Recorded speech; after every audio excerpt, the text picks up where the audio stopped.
வணக்கம் மக்களே, சற்றுமுன் கிடைத்த தகவல் ஒன்றை பார்க்க போகிறோம்.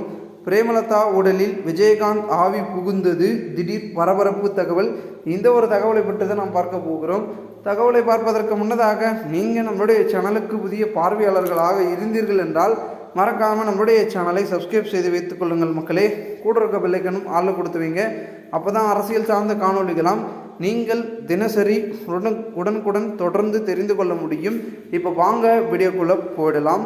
தற்பொழுது பெரும் விதத்தில் ஒரு தகவல் அரசியல் வட்டாரத்தில் பேசப்படுகிறது. அதாவது என்னவென்றால், பிரேமலதா உடம்பில் விஜயகாந்த் ஆவி புகுந்து திமுகவை பற்றி உண்மையை பேசுவதாக அண்ணாமலை கிண்டலும் அடித்துள்ளார்.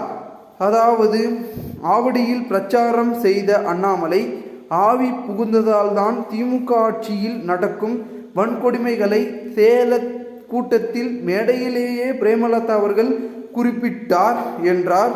திமுக கூட்டணி உடைந்த தேங்காயைப் போல சிதறி கிடப்பதாகவும், எனவே அவர்களுக்கு வாக்களிக்க வேண்டாம் என்றும் பேசியிருக்கக்கூடிய அண்ணாமலை இது பெரும் பரபரப்பையும் அரசியல் வட்டாரத்தில் கிளப்பி இருக்கிறது. தற்பொழுது என்னவென்றால், நம்மளுடைய பார்த்திங்கன்னா தேமுதிக கட்சியின் மிக மூத்த மறைந்த முக்கிய தலைவராக விளங்கக்கூடிய விஜயகாந்த் அவர்களுடைய நோக்கம் என்னென்னா, திமுகவை எதிர்த்து தான் கட்சி ஆரம்பித்தார். தற்பொழுது அவரால் முடியாமல் இறந்து விட்டார் உடல்நல காரணமாக. அதன் பிறகு கட்சி பார்த்திங்கன்னா அவருடைய மனைவி பிரேமலதா விஜயகாந்திடம் சென்றது. அவங்க என்ன பண்ணாங்கன்னா, தொடர்ந்து பார்த்திங்கன்னா மாற்றுக் கட்சி அப்படி இப்படின்னு இருந்து கூட்டணி கட்சின்னு பார்த்திங்கன்னா அவங்களும் பார்த்திங்கன்னா முயற்சி பண்ணாங்க. ஆனால் வெற்றி பெற முடியல.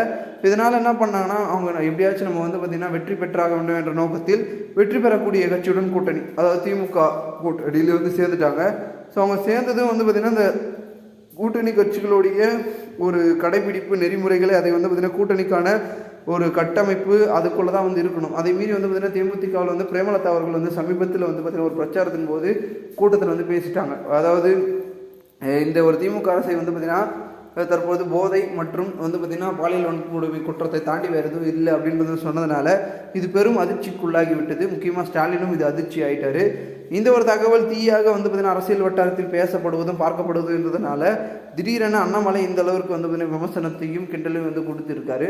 ஸோ இது பெரும் விதத்தில் பார்த்திங்கன்னா அரசியலில் தாக்கத்தை ஏற்படுத்தக்கூடிய ஒரு சூழலாக பார்க்கப்படுகிறது. இதனைத் தொடர்ந்து இது ஒரு தகவல் அரசியல் வட்டாரத்திலும் பெரிதும் பேசப்படுகிறது. அதனை காண்பித்து தான் நாம் காணொலியாக பார்த்து கொண்டிருக்கிறோம். இந்த ஒரு தகவலை குறித்த பொதுமக்கள் உங்களுடைய கருத்துக்களை நீங்கள் கமெண்ட் மூலமாக தெரிவிங்கள்.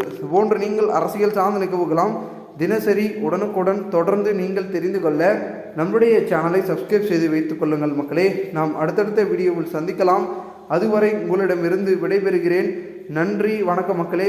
தொடர்ந்து நம்மளுடைய சேனலுடன் இணைந்து கொண்டே இருங்கள். அரசியல் சார்ந்த காணொலிகளை தெரிந்து கொள்ளலாம்.